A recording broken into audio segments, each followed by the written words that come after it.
بھائی نذیر صاحب میں پرسوں یقین جانو ایک جگہ پروگرام کر رہا تھا، اللہ اکبر، ابھی تک میرے ہاتھ کا درد نہیں گیا، اتنا میرا ہاتھ شل ہوا پڑا ہے۔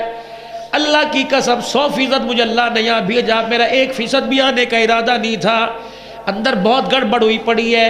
قاری صاحب پرسوں جہاں میں تقریر کرنے گیا، مولوی صاحب میرے پاس آئے، میں مسجد کے اندر جا کے بیٹھا، پرسوں رات کی بات ہے، مولوی صاحب میرے پاس آ کے بیٹھے، میں بیٹھا، مولوی صاحب سپیکر پہ نعرہ تکبیر، عبدالحنان صدیقی زندہ باد، عبدالحنان، میں کرسی پہ جا کے بیٹھا، السلام علیکم ورحمۃ اللہ وبرکاتہ، میرا نام محمد عثمان ہے، میں یہاں کا امام خطیب ہوں، 70 سال ہو گئے مجھے امامت کرتے، بس آخری لفظ یہ تھا، ہاتھ میں ہاتھ تھا، یوں کر کے یہاں گر گیا۔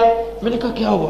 میں نے کہا لا الہ الا اللہ محمد رسول اللہ، خدا کی قسم وہ آخری سانس تھی، ہاتھ میں تھا، لوگ اٹھا کے باہر لے کے گئے، کہا مولانا ابھی جو تیرے نعرے لگا رہا تھا ابھی اس کا انتقال ہو گیا۔ میرے سے تقریر ہی نہ ہوئی، میرا ہاتھ ابھی تک درد کر رہا ہے، ہو کیا گیا؟ اتنا اسرائیل علیہ السلام ابھی ہاتھ میں ہاتھ ہے، اسرائیل علیہ السلام کو پتا تھا اس ہاتھ والے کو چھوڑ کے جانا ہے، اس کو لے کے جانا ہے۔ مولانا کیسی موت مر کے گیا؟ کانفرنس کا عنوان ہی تھا، قرآن صاحب قرآن، کانفرنس کا عنوان ہی تھا یار اور یار غار، اللہ اکبر۔ ابھی نعرے لگا رہا تھا، آدھا گھنٹہ پہلے عشاء کی نماز پڑھائی ہوگی اور کہا ہوگا الحمدللہ رب العالمین، اللہ، سجدے میں کہا ہوگا سبحان ربی العالی، اور کہا ہوگا صراط الذین انعمت علیہم، مرنے کے بعد اللہ نے کھڑا کیا ہوگا اور کہا ہوگا تھوڑی دیر پہلے کیا کہہ رہا تھا، صراط الذین انعمت علیہم، فرشتوں جاؤ اسے صدیقین میں شامل کر دو، شہداء میں شامل کر دو، صالحین میں شامل کر دو۔ رکوع میں کیا کہہ رہا تھا، التحیات میں کیا کہہ رہا تھا، التحیات للہ والصلوات والطیبات، میرا بندہ انگلی اٹھا کے کیا کہہ رہا تھا، اشہد ان لا الہ الا اللہ۔ عشاء کی نماز پڑھا لی، 5 نمازوں سے فارغ ہو کے گیا، کوئی نماز ذمے نہیں، باوضو بھی ہوگا، مسجد کے محراب کے ساتھ بیٹھا ہوا تھا، السلام علیکم کہا، میں نے کہا وعلیکم، تیرے پر بھی سلامتی ہو، اللہ کی رحمتیں برکتیں ہوں۔ اپنا تعارف کیا کرا کے گیا، میں شیخوں کا بیٹا نہیں، میں ملکوں کا بیٹا نہیں، بلکہ تعارف کیا کرا کے گیا، 70 سال اس مصلی پہ نماز پڑھاتے ہو گئے، اللہ فرما رہا ہوگا صدقتا، تو نے سچ کہا، سچ کہا۔ جب مسجد سے ہم نکلے، مسجد کے دروازے مین گیٹ پہ چرپائی پڑی تھی، یوں کر کے دیکھ رہا تھا، چہرے پر عجیب، میرے پاس کلپ موجود ہے، چہرے پر اس کے مسکراہٹ تھی، ایسے لگ رہا تھا جیسے اس کے دربار میں گیا ہو اور وہ پوچھ رہا ہو بتا کیا لینے کے لیے آیا ہے۔ اللہ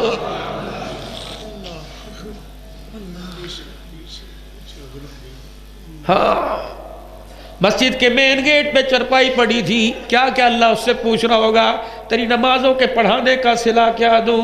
دنیا والے تجھے 10,000 روپے دے کے کہتے تھے مولوی صاحب تنخواہ بہت ہے، کام کم ہے، اللہ اس سے بھی اللہ نے، فرشتوں نے کہا ہوگا اللہ اس سے حساب نہ لینا، بڑے دنیا والوں کو حساب دے کے آیا۔ ہائے بہت چھوڑی سی دنیا میرے عزیزو۔ حضرت علی رضی اللہ تعالیٰ عنہ سے فرمایا علی حق مہر تو لے کے آ، حق مہر دینا پڑے گا۔ نوجوانوں، میرے پیاروں، میرے بزرگوں، 32.5 روپے بھی حق مہر تھا، 16 روپے بھی حق مہر تھا، انا 1.5 انا بھی حق مہر تھا۔ دے دیا تو خدا کا شکر ادا کرو، اگر نہیں دیا تو میرے بھائی دو، اگر وہ نہیں دیا دنیا سے چلی گئی اس کی طرف سے خیرات صدقہ کر دو، دینا پڑے گا، حق مہر دینا پڑے گا۔ اللہ اکبر، باپ کا انتقال ہو گیا، باپ کا جنازہ گھر کے اندر پڑا ہے، سارے بہن بھائی اماں سمیت کمرے میں بیٹھ جاؤ کہ ابا جان جو چیزیں چھوڑ کے گئے ساری کاغذ پہ لکھ لو اور مشترکہ فیصلہ کرو، باپ کے جنازے کی چرپائی اٹھتے ہی حساب کر لو ورنہ تقسیم کر لو، پھر باپ کا جنازہ اٹھانا۔ اللہ کی قسم باپ کو وراثت سے پاک کر دو، قرضے سے پاک کر دو، حق مہر سے پاک کر دو، پھر جنازہ اٹھاؤ، تمہیں جنازے کی چرپائی نظر نہیں آئے گی، تمہیں پھولوں کی ڈولی نظر آئے گی، پھر تم قبرستان کی طرف لے کے جاؤ، قبر بھی استقبال کرے گی۔ اور میرے عزیزوں اور میرے چاندوں، میرے پیاروں، کسی کا حق قبر کے اندر نہ لے کے جانا، خواہ وہ بیٹی ہو، خواہ وہ ماں ہو، وہ بہن ہو، اگر کسی کا کھا لیا دینے کی طاقت نہیں. آج جا کے اس کے دروازے پہ ہاتھ جوڑ کے کھڑا ہو جا کہ میاں چھتر مار تیری مرضی، میاں گلے میں پٹا ڈال تیری مرضی، میاں دھکے دے تیری مرضی. آج ذلیل کر، لوگوں کے سامنے کر، برداشت ہو جائے گا. کل ذلیل کرے گا، مجھ سے برداشت نہیں ہوگا. انبیاء بھی کھڑے ہوں گے، نبی بھی کھڑے ہوں گے، ابا آدم سے لے کر ابا نوح بھی آئیں گے، ابا ابراہیم بھی آئیں گے، جناب عیسیٰ مریم کے ساتھ کھڑے ہوں گے، محمد عربی بھی کھڑے ہوں گے.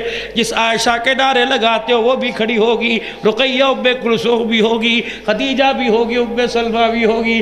جب انہوں نے دیکھ کے کہہ دیا یہ امتی سے حوض کوثر کیوں نہیں پلاتے، حضور نے سیدہ عائشہ سے فرما دے گے عائشہ کیسے میں سے حوض کوثر پلاؤں، یہ بیٹیوں کا حق کھا کے آیا ہوا ہے. صدیق عمر عثمان علی کہیں گے کملی والے پلا دو نا، 50,000 کے دل کا پیاسا ہے. فرمائیں گے صدیق بتا تو صحیح، میں تیری یاری دیکھوں کہ اس کی بے وفائی کو دیکھوں. کملی والے اس کی بے وفائی کیا ہے؟ اور ہجرت کی رات کندھے پر تو نے نبوت کا بوجھ سنبھالا، اس ظالم نے 4 بالوں کا بوجھ نہیں سنبھالا. بتا حقدار تو ہے یا حقدار یہ ہے؟ کس کو پلاؤ حوض کوثر؟ دیکھو جوانوں، کراچی کے مفتی صاحب کو ایک خواب آئی تھی، میں نے 2-4 جگہ ان کا نام لیا، انہوں نے سختی سے منع کر دیا کہ میرا نام نہیں لینا. کراچی کے مفتی صاحب کو خواب آئی، دیکھا حضور کا کرتا مبارک سارا خون میں بھیگا ہوا ہے، سینے سے خون نکل رہا ہے. انہوں نے عرض کیا اللہ کے نبی کیا ہوا؟ فرمایا میرے امتیوں کو بتا دینا جب تم اس طرح یہاں چلاتے ہو یہاں نہیں چلتا، میں محمد کے سینے پر چلتا. ایک ڈنگ مارک نے، ایک ہالینڈ ناروے نے کارٹون بنایا، وہ کافر ہو گئے. اور یہ سامنے والی دکان، ادھر دکان ادھر دکان، کتنے کارٹون بنتے ہیں لکھ کے لگا رکھا ہے. سادہ کارٹون 30 روپے کا، اعلیٰ کارٹون 100 روپے کا، فشل کراؤ گے تو 300 روپے کا. کیا ان ہاتھوں سے حوض کوثر ملنے کی امید ہے؟ چھوٹے بچے سے گلاس ٹوٹ جائے دروازے کے پیچھے چھپ جاتا ہے، اماں کہتی آ جا کوئی بات نہیں، اللہ اکبر. لیکن جب ان ہاتھوں سے اس طرح چلتا ہے اور جب چہرے پہ اس طرح چلتا ہے، پھر اللہ کہتا ہے کوئی بات نہیں، ذرا آ تو صحیح، پھر میں تیرے چہرے کا جو تھوبڑے کا حال بگاڑوں گا دنیا دیکھے گی. اور جو چہرہ نبی کے خلاف ہو قبر میں کیسے بچ سکتا ہے؟ دنیا میں اس پہ قہر آئے گا. جاؤ جا کے ہم والوں کو سمجھا دو، اور خدا کے واسطے جوتیاں گاٹھو، نبی کی سنت نہ کاٹو. کسی کی دکان کے آگے موٹر سائیکل کھڑی کرو، برداشت نہیں کرتا. ان کی تابع داری کے ہوتے ہوئے کسی غیر کی تابع داری کرے تو خدا کیسے برداشت کرے گا؟